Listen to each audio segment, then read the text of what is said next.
श्री तुलसीदास जी कहते हैं, एक बार हमने सुना कि भगवान दर्शन दे रहे हैं। कहां मिलेंगे? किसी ने कहा बस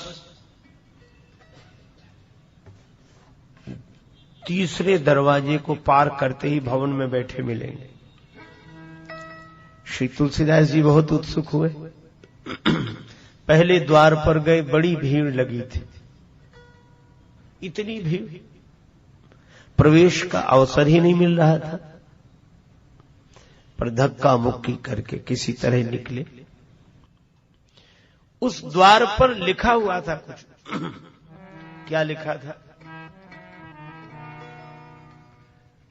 मम दर्शन फल परम अनुपा, मम दर्शन फल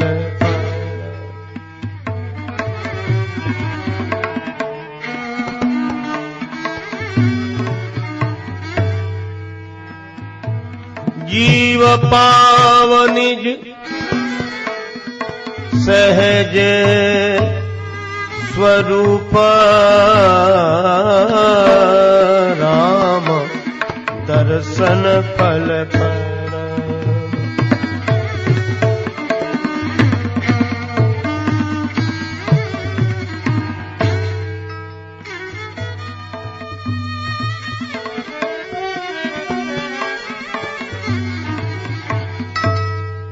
दर्शन फल परम दर्शन फल परम दर्शन फल पर।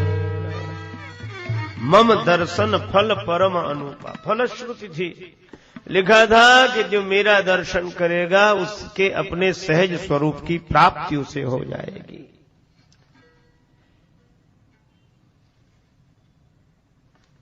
यही तो हम चाहते हैं। एक संत कहा करते थे, ऐ इंसान अपने आप को पहचान, और यही है भक्ति, यही है ज्ञान। और भगवान कहते हैं कि तुम हमें देख लो तो तुम्हें तुम्हारा रूप दिख जाएगा। अच्छा, यह अद्भुत बात है। भगवान का दर्शन करने से हमें हमारा दर्शन कैसे होगा? हमारे गुरुदेव कहते थे कि बड़ी सरल सी बात।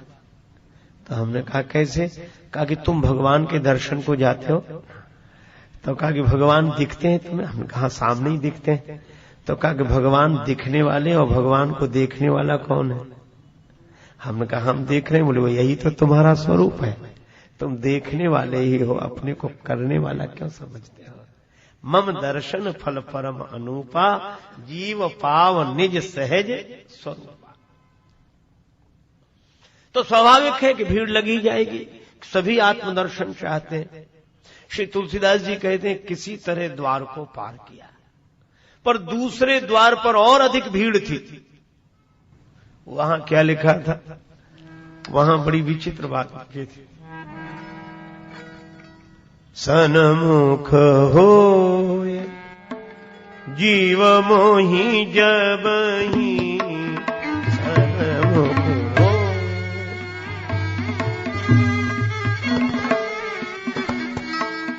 सन्मुख हो।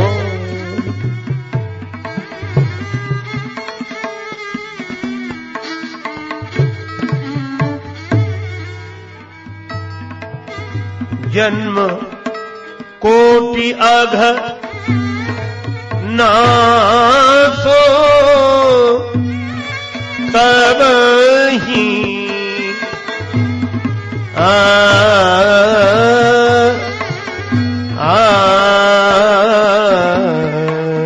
सन्मुख हो।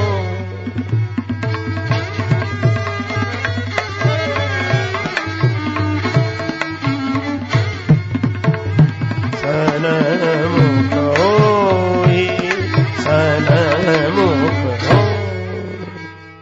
भगवान कहते हैं कि जैसे ही जीव मेरे समक्ष आता है, करोड़ जन्म के पाप नष्ट हो जाते हैं तुरंत। तो स्वाभाविक है, यहां भी फलश्रुति थी तो भीड़ हो ही गई। श्री तुलसीदास जी कहते हैं दूसरा द्वार भी जैसे तैसे पार किया, लेकिन आश्चर्य, तीसरे दरवाजे पर कोई भीड़ नहीं थी। भीड़ नहीं, दो एक जा रहे थे, सब किनारे खड़े थे। ये भीड़ क्यों नहीं है तीसरे द्वार पर? श्री तुलसीदास जी चौंके, क्या बात है, अब तो भीतर ही बैठे भगवान, यही अंतिम द्वार है और इस पर बिल्कुल भीड़ नहीं है, क्या कारण क्या है? तो उस पर लिखी हुई फलश्रुति देखी। तीसरे दरवाजे पर लिखा था, मोहि कपट छल छिद्र न भावा, निर्मल मन जन सो मोहि पावा।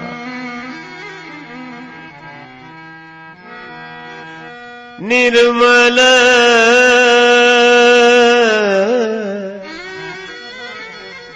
निर्मल मन जन सो मोहि पावा। निर्मल मन वाले को भगवान मिलते हैं। कपट छल छिद्र छोड़कर निर्मल मन लेकर जो आए हो उन्हें इस द्वार में प्रवेश मिलेगा। नियम तो यही है। श्री तुलसीदास जी कहते हैं कि फिर मैं भी उदास हो गया, मन निर्मल है नहीं। बहुत कोशिश की, बहुत प्रयास किया, मेरो मन हरिजू हठ न तजे, मेरो मन हरिजू हठ न तजे।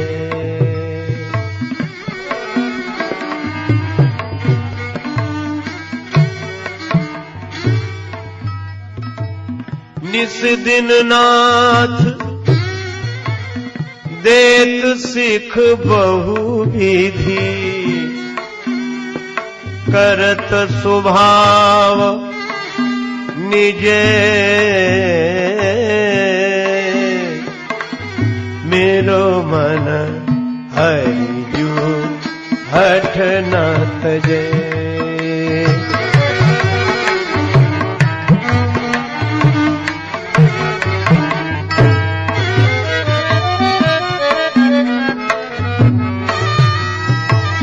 हठ न तजे।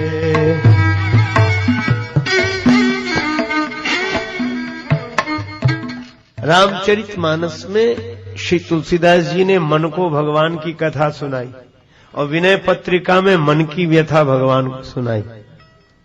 प्रयास तो बहुत किए पर ये मन ठीक ही नहीं हो रहा है और भगवान कहते निर्मल मन होगा तो हम तक पहुंचोगे। श्री तुलसीदास जी बोले मैं निराश होकर लौट रहा था, अब भगवान हमें नहीं मिलेंगे। पर मार्ग में श्री भरत जी मिल गए। भरत जी गुरुदेव। भरत जी ने पूछा क्या बात है तुलसीदास जी, उदास क्यों हो? उदास गया था भगवान के पास, दर्शन हुआ ना, शर्त लिखी है, निर्मल मन जन सो मोहि पावा। कपट छल छिद्र न हो, निर्मल मन हो तो हम उसे मिलेंगे, ऐसा भगवान ने कह रखा है। अब मैं क्या करूं? श्री तुलसीदास जी बोले प्रभाव तो ऐसा ही है, भगवान की महिमा तो ऐसी ही है, इसीलिए अगर उन तक पहुंचना है तो ऐसे ही जाना पड़ेगा जैसा लिखा है। पर हम तुम्हें दूसरी बात बताएं क्या? का प्रभाव तो ऐसा है लेकिन स्वभाव अलग है। स्वभाव कैसा है?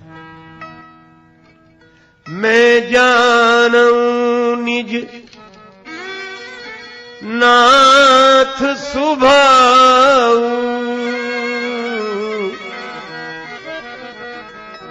अपराधी हूं पे कोह न काऊ। मैं अपने नाथ का स्वभाव जानता हूं, अपराधी पर भी नाराज नहीं होते। तुलसीदास जी बोले तो छोटे मोटे अपराधी पर नहीं नाराज होते होंगे, पर बड़ा अपराधी हो कोई। भरत जी बोले कुर कुटिल खल कुमति कलंकी, कुर कुटिल खल कुमति नीच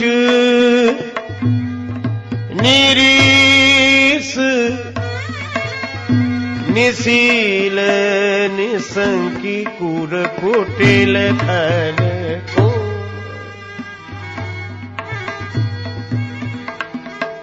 कुर कुटिल खल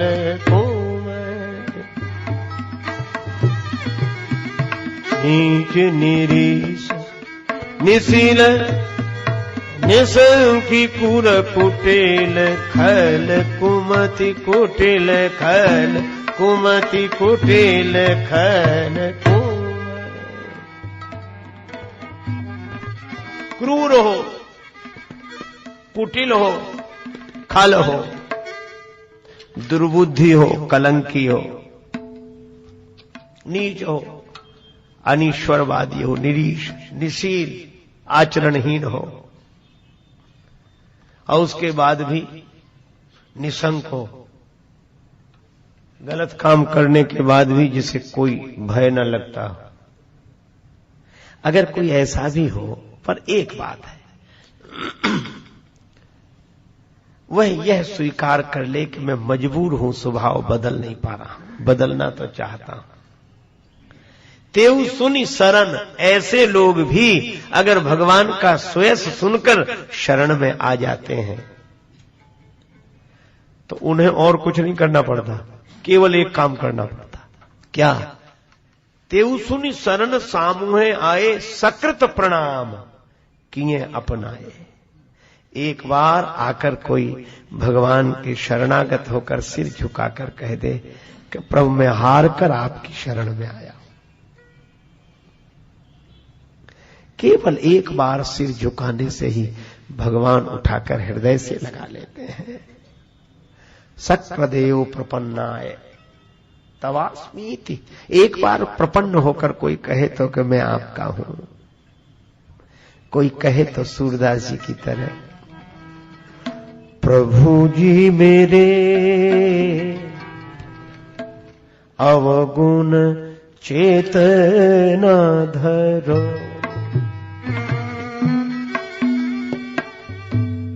अवगुण चेतना धरो,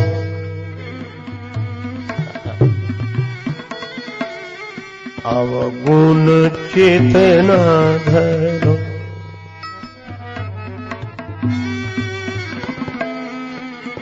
समदर्शी है नाम तिहारो, चाहो तो पार करो प्रभु जी मोरे मोरे, अवगुण चेतना धरो।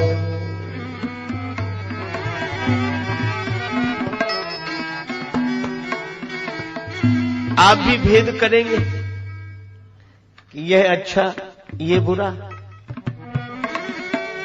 एक लोहा पूजा में राखत, एक घर बधिक परो,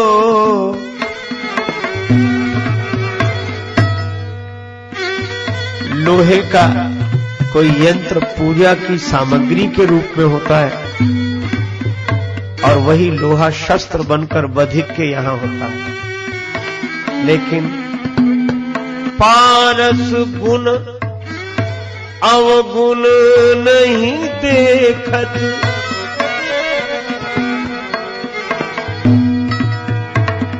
कंचन करत खरो प्रभु जी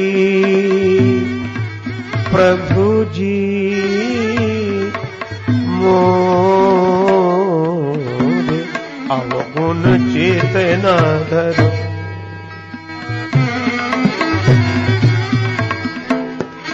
यह अंतर पारस नहीं राखत। पारस के पास लोहा है, वह उसे स्वर्ण बना ही देता है। दूसरा उदाहरण दिया,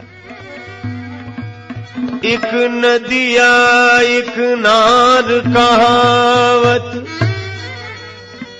मैलो मैलो नीर भरो रे। जब मिली के दो एक बरन भय,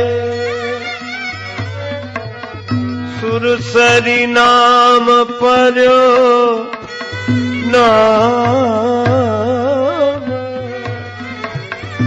नाम पर्यो प्रभु जी मोरे मोरे मोरे अवगुण चेतना धरो।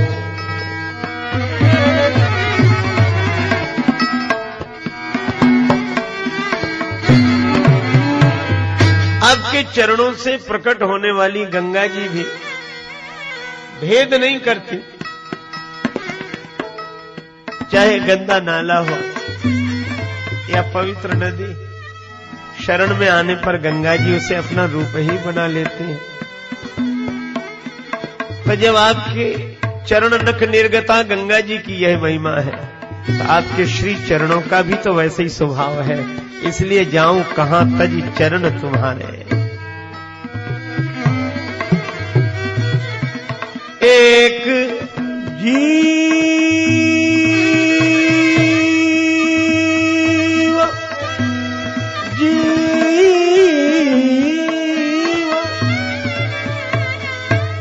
जीव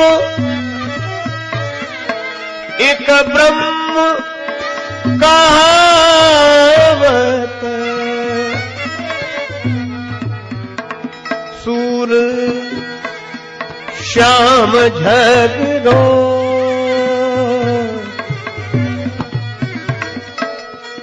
अब की बेर प्रभु पार उतारो,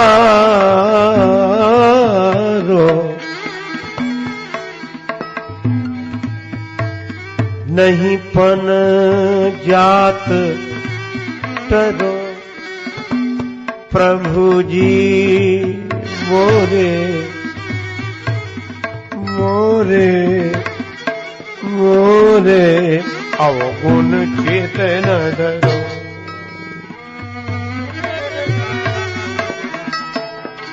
अवगुण चेतना धरो, अवगुण चेतना धरो, अवगुण चेतना धरो। भरत जी ने कहा कि मैं राम जी का स्वभाव जानता हूं। श्री तुलसीदास जी बोले कि बस मुझे भी साहस मिल गया।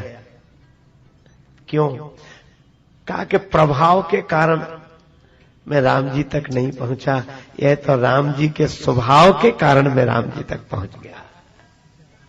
मेरो भलो कियो राम आपनी भलाई, राम जी ने मुझे स्वीकार कर लिया।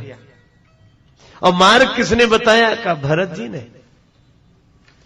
तो राम जी ने मुझे स्वीकार कर लिया इसलिए नहीं कि मैं स्वीकार करने योग्य था, बल्कि इसलिए कि उनका स्वभाव बड़ा कोमल है। ऐसो को उदार जग माही, मेरो भलो कियो राम आपनी भलाई, हो तो स्वामी द्रोही पै सेवक हित साई।